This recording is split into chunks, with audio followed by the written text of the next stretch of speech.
It can cost thousands of dollars to have a baby in America, but $0 to get your tubes removed, so guess which one I did. Let's back up. I've known for a long time that I don't want to have kids, or more so not get pregnant. That just doesn't sound like something I would enjoy. And with the constant attacks on women's rights, especially when it comes to abortion or even birth control, I knew I wanted a more permanent solution that couldn't just be taken away from me. Finding a doctor was actually super simple. I used a list on the child-free subreddit to find mine. I called to set up a consultation. They got me in about a month later. They basically just asked me why I wanted the procedure done. They let me know that if you have this done when you're younger than 30, there's an increased chance of regret. But I was 29, so that was fine. And we actually scheduled the surgery the same day as my consultation. Looking at my calendar, my consultation was set up for March 10th. Earliest they could get me in for surgery was April 1st, but I decided to do it a week later on April 8th. I decided on a bilateral self-injectomy, which is just a fancy way of saying they removed both of my fallopian tubes. The reason I chose this instead of just tying my tubes is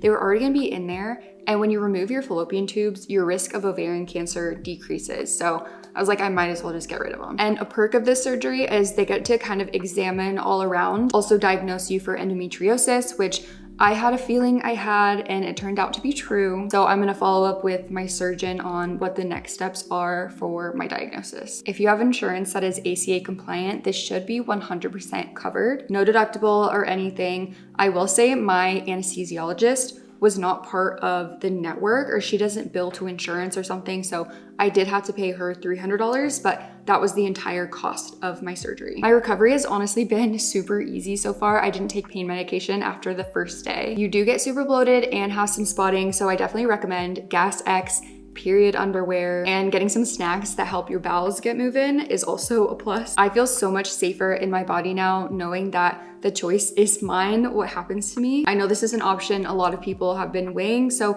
I hope I was able to answer some questions or alleviate some of your fears over the process. And if you have any other questions, definitely feel free to leave them in the comments.